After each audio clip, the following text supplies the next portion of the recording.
Hey, welcome back to Go Hills TV. I'm Kevin Cochran, and we are powered by JBS. Hey, I am here with the head coach of Indian Hills men's and women's wrestling, Cole Spree. We had the first dual meet tonight against the NIACC Trojans. Cole, just briefly walk down both of them. We got victories in both of them. The women won 35-14. The men won 33-14, I believe.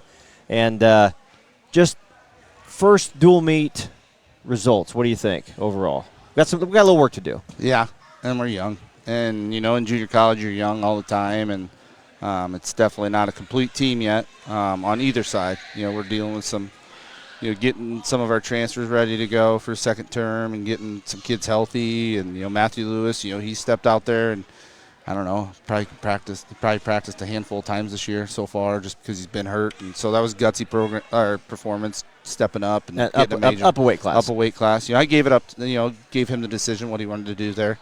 But, we're just young, and it's hard not to get frustrated because you see all the ability within them. But we'll be all right. We'll get better. No, just maybe some things that I noticed right offhand. One, first of all, there were some of those girls that I really just fell in love with initially. But, I can just go back to – I remember Duchess King, kind of the first match. Yep. A lot of passivity, and I think she just needs more mat time, understanding the format of freestyle versus the folk style. She gave up a lot of points on just being, stepping out. Bad. Probably lost the match because of it. Yep, lost the match because of her mistakes. Even the 4-point throws that she gave up, she didn't have to force those. She had a big lead, and you're just controlling the match from there. And when you're up big, allow them to make the mistakes and give you the points. They'll give them to you. So, and I stated earlier, if you look at your lineup on the women's side, there was only one sophomore in there, we had the one sophomore at 123 pounds.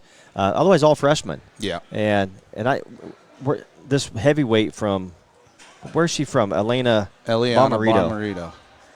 Stud. Two-time Fargo champ, #1 recruit in the country. So I told Russ before we stepped on her mat, I said, man, I like her attitude, I like her demeanor, and she's got national champ written all over her. Yeah, she does. As long as we can keep her weight in check and get that balanced out for her and just keep training hard and staying healthy, she's got a very bright future. So excited to see the continuance of the domination from the women's side. Let's just talk briefly on the men's side tonight. What stood out at you in any of those matches? Those who work hard, those who are committed, have success. 25-33. I know that ended fast, but 49.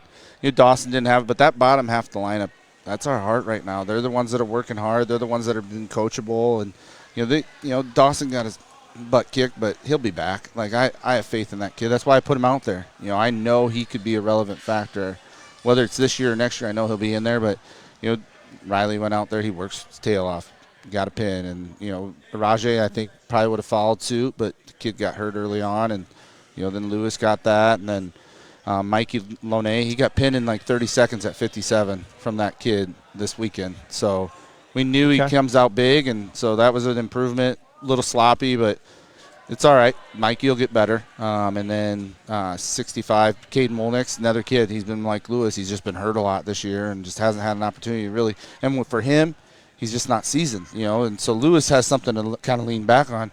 Cade doesn't. And so Cade, he's only wrestled a year and a half. He's wrestled a year and a half of high school wrestling.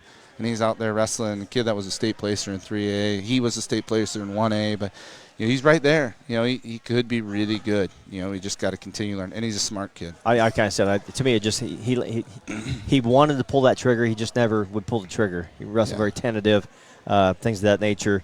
A couple of 4-foots in there, so we didn't get to see Lucas. I know he wrestled well over the weekend. Yeah. And some of these heavier weights. But as we talked, this lineup may look completely different coming in January or even coming into February of the tournament. So just as an overall, I guess, a great, successful night, 2 wins. To me, probably the win for the night is the conference for women's wrestling, since this is the first conference meet for women's wrestling. NIACC's first to meet. You said it out there when you was given the rings, and I said it a couple times on the broadcast. I think what Iowa is doing for women's wrestling is top-notch, and it's going to catch on across the nation, and it all started right here in Centerville, Iowa. Absolutely. And the thing about what I was doing, we were slow to the party. As far as adopting high school and adopting college, but when we adopted it, we're going all in, and we're going hard, and it's awesome. And what our conference is establishing is phenomenal, and it's exciting just to be part of it and to see it grow. When I started, there was only 5 teams in the whole state at all levels, and now we've got 5 just in our conference. 6 next year. Yep. 6 next year. So unbelievable what we're doing and heading in the right direction. And I'm so happy for Indian Hills getting on board when they did. We're very happy to have you on board. So, Coach Spree, congratulations tonight. Let you get back to your team. And same time, same place next week right here against Iowa Lakes. Iowa Lakes. And so we here at Goes Hill TV will be right back here. And for everyone tonight, thank you for listening in. And tune in next week. And so long from Go Hills TV.